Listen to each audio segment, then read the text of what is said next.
et toutes, bienvenue sur la méthode de l'ours. Aujourd'hui, une petite vidéo sur le T-bar row, ou le rowing à la T-bar. Alors, il est souvent décrié par certaines personnes, comme Michael Gundil, etc., parce que, soi-disant, briseur de dos. Très sincèrement, entre un rowing à la T-bar ou un bent over row, un rowing à la Yates, je vois pas trop la différence en matière de risque pour le dos. Pour moi, c'est du pareil au même. Après, bon, certaines personnes n'aiment pas le travail à la barre libre. Donc c'est peut-être ça aussi qui les influence pour trouver ce genre de défaut au mouvement. Non, aujourd'hui, c'est pas ça vraiment qui va m'intéresser. C'est juste que, la plupart du temps, lorsque vous pensez faire du T-bar row, ou du rowing à la T-bar, vous n'en faites pas. Parce que, la plupart du temps, vous allez le faire sur des machines, lorsque vous êtes en salle, et les machines, eh bien, je trouve qu'aujourd'hui, elles ont dénaturé le mouvement. Je m'explique. Le T-bar row, à l'origine, c'est quoi? Je prends une barre, je la cale dans un coin, enfin, je cale une extrémité de la barre dans un coin de mur, je charge l'autre extrémité, je prends ma barre avec les mains comme ceci, et je suis à cheval dessus, donc ça forme un T avec moi, et je viens tirer, comme ceci, d'accord? En étant penché en avant, bien évidemment. L'inconvénient de ça, c'est qu'avoir les mains comme ceci, quand on commence à avoir lourd, ça bousille un petit peu les doigts. Donc on a commencé à le faire avec les poignées en V, vous savez qu'on trouve notamment pour les tirages horizontaux à la poulie basse, et bien qui justement miment exactement le même mouvement, sauf que c'est à la poulie au lieu d'être à la barre. Très bien. Et un jour, allez savoir pourquoi, il y en a qui ont commencé à dire « Ouais mais quand on fait ça, on est vite limité par notre torse, donc on ne peut pas aller en contraction complète. » Ce qui est vrai. Et donc, ils ont commencé à remplacer cette poignée serrée par des poignées plus larges. Soit avec les mains en pronation, soit avec les mains en prise neutre, soit voire en supination dans quelques cas.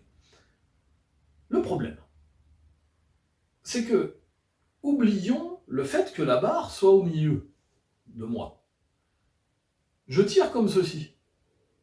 Que ce soit un rowing à la Yates, que ce soit un horizontal cable upright row, un tirage horizontal à la poulie, d'accord? Ou cette machine, ou cette barre, cette poignée que je viens mettre. C'est le même mouvement. Quel était l'intérêt du T-bar row? Oui, c'est vrai, on ne peut pas tirer, mais regardez bien.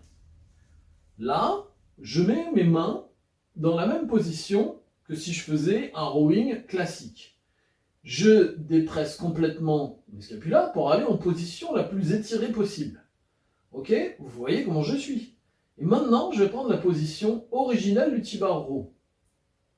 Vous voyez ce que font mes omoplates, scapulas? Eh bien, lorsque je suis en position totalement étirée, pour pouvoir rapprocher mes mains, mes omoplates sont obligées de s'ouvrir un peu plus, donc d'étirer encore plus le trapèze et les rhomboïdes.